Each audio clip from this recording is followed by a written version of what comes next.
they're wasting money. They're genuinely wasting money. This is what it is. They're wasting money.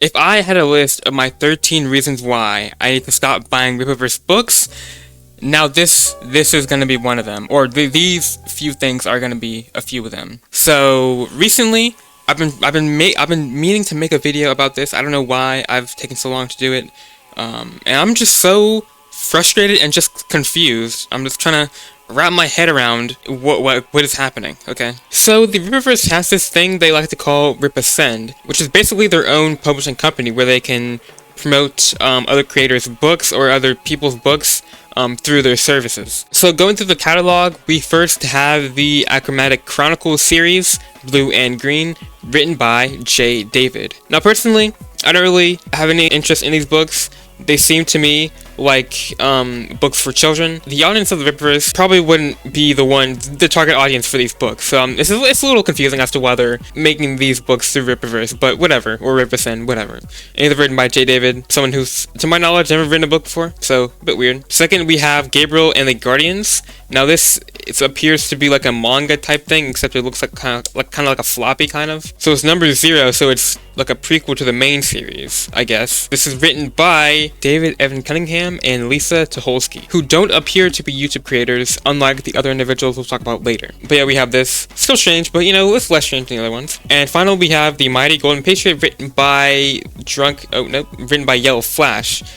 Also another YouTube creator in this kind of conservative media criticism space. Not too sure if they're really conservative, but it's whatever. Also written by someone who's never written a book before. Keep that in mind. I mean, to me, it's kind of like a Power Ranger. I think people like kind of criticizing it for looking derivative of the Power Rangers or like Sentai characters. I kind of see it, but it's not that big of a deal. I'm not the target audience, so it doesn't really matter to me. But yeah, also written by someone who's never written a book before, which will become a theme coming up. Also, this wasn't in the catalog the first time I recorded this, because I'm recording the second time. We have Death Shroud, written by Chad Larson, which I don't recognize the name, so I don't know if this is a YouTube creator. But also doesn't seem like he's written a book ever. So in theory, the Ripasend service shouldn't sound like a really bad idea. I mean, you know, you're allowing creators who aren't associated with the Rippaverse to come in and write books and then publish them. But as you'll see coming up later, you're gonna start to, you know why this isn't really the greatest plan for the Rippaverse specifically. But there's been an interesting development, right? So this guy, it's not Nerdrotic. Who is this guy? This guy Nerdrotic has released, or is planning on releasing, a book. I'm pretty sure it's just like a straight up book, not even like a comic. It's just like a straight up book. I'm like confused. Like, it's supposed to be a comic book company and they're making books. Why are you making a novel about this random guy that no one knows about, except for in your little like conservative comic book community? No one knows about Nerdrotic other than these guys. He's such a niche individual. Who in their right mind would want to read a book about this random guy? His life cannot be that interesting where someone would want to go out of their way to spend their money to buy this book about this guy that no one knows about. Who is this guy? Nerdrotic? Nerdrotic. He has 1 million subscribers, whatever. Having 1 million subscribers in the modern day is not a big feat. It's really not a big feat. He does get pretty good views, you know. On average, gets, you know, 500,000 views per video, which is pretty good. That is pretty good. But who would want to read a book about this guy? You know, maybe his fans, but other than that, like, I don't see any reason why I'd need to read his book.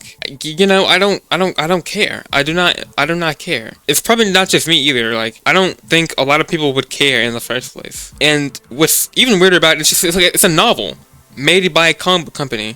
Now, obviously, it's by their, like, sister company, whatever, Ripasend, and that Rippaverse. So I guess, you know, that makes a little sense, you know? Ripasend is where they can, you know, have their whatever stuff. But it's just, like, weird. Like, they're putting... Okay, it's gonna be pretty evident with the other book I'm gonna talk about. They're putting money not into the things that would make their books better, but into things that'll make the overall view on the company worse overall.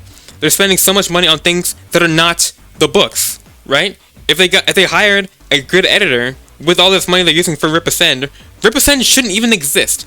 It should not. There should not be putting money into Rippaverse instead of their comic book company, which is the main, which should be the main focus. I'm assuming.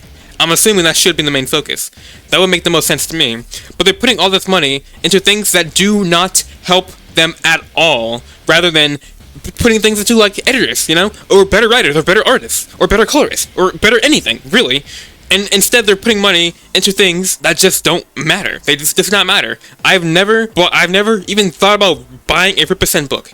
Not only because their catalog is just not that interesting to me, like these two children's books, one manga that looks like a floppy, but it's like a manga, and then the Golden Mighty Patriot, which just, or the Mighty Golden Patriot, which is just a Power Ranger. He literally looks like a Power Ranger, and they're all written. Well, not all, but this is written by Yellow Flash, which is another niche conservative comic book creator. I don't even know if they're conservative. They're like friends with Eric, which I'm guessing puts them in some type of category like that. But it's like this kind of content. It's like this kind of content. No, I don't understand. I do not understand. Written by these guys who I don't know if they've written a book ever. I'm assuming they haven't. You know, I probably would have known about it if they did. You know, like it would be like Yellow Flash, author of whatever.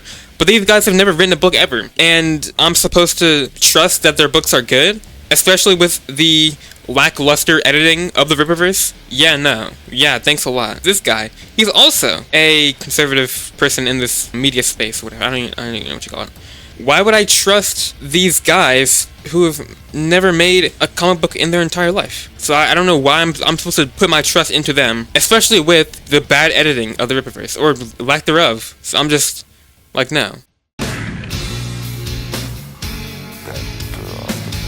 So what makes this problem even worse is that they have an entire book filled to the brim with people who have never written a book ever. Let's go to Saints and Sinners #1. Now let's see who's writing this book. Okay, let's see.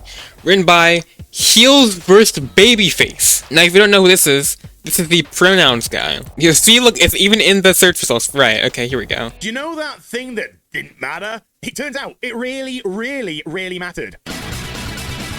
Jesus Christ, okay. What? He, him? I love Ad so much. Okay. Bethesda, I'm going to say something to you. You should listen. If you want to play, pick your pronouns, then you should have an option to not enter pronoun. Yes, agreed 100%. The fact that they force you to do it is the problem. They're forcing you to do it. I don't care. It's such a non-point. I don't care. But for reference, this is the guy who is now writing this book. Then we have J. David, which we talked about earlier, is Drunk C3PO, I think? I'm pretty sure. Yeah, Drunk 3PO. Never written a book, to my knowledge, ever. Other than Achromatic. I don't even know what that's. I keep saying Achromatic. Freaking Aberration. I don't even know. This guy, Mulder. I've heard of this guy. I don't know. Okay, great. But he's also in that group of individuals. Video game and this kind of thing. Also never written a book. I am assuming. If these people have written books before, I feel like it would have said that. Like, okay, J. David, author of blank blank blank, Heels vs. Babyface, author of blank blank blank, to give you more assurance that this will be a good book. But no, none of them have any books attached to them, any credentials attached to them. They're just random people. We got the Salska sisters. Even though they've written books in the past, you know, Black Widow, No Chance to Play, and most notably Yara 1, 2, and 3, those books were hot garbage. They were some hot dog shit. So there's obviously a lot of distrust placed in these individuals here. And Will Jordan, the Critical Drinker. I didn't know there was a hardcover. I did not know that. God damn, $50. Holy fuck. That is genuinely insane. So, all in all, the Rippaverse continues to be a very strange company. They keep putting money into weird things that really shouldn't be put money into. Like they've put money into 2 separate statues worth several hundreds of dollars. Why are they doing that when they could be paying for better editors, for better comics? This is a comic book company. Why are you putting money into things that will not help your business? I don't get it. This guy's always talking about business, making videos about fucking business all the time. He's always making these videos about, oh, you know, we gotta stay on business, you know? So it's all about business. What do you mean business? If he's talking about all this, like, oh, now this is how you run a business. This is how you do it, guys. This is how independent should be. The Rippaverse is a model for how independent comic books should be. When they're wasting money, they're genuinely wasting money. This is what it is. They're wasting money because They could be spending their money doing all sorts of things that can make their comics better, but they don't. They're putting money into merch, they're putting money into statues, they're putting money into hiring people who have never written books before, and they're putting money into animations. I don't think that's a bad thing, but it's just like I'm seeing all these different projects, and it's just like I feel like their money could have been allocated a lot better. A lot better. And that's the main problem I have. And if these books continue to make money, why should they refocus, you know? Why should they? If they're making bank, relative bank. They're making relative bank. Why would there be any reason to rework their strategy? Why would there be any reason? If they're seeing success, then why should they pivot? And that's what I'll leave it on for today. Enjoy this video. Make sure to give it a big fat like. If you didn't like it, make sure to give it a big fat dislike, and let me know what you thought in the comments below. See you next time on Lowhand. You've been watching Lowhand, I've been Lowhand, and catch this dream on film.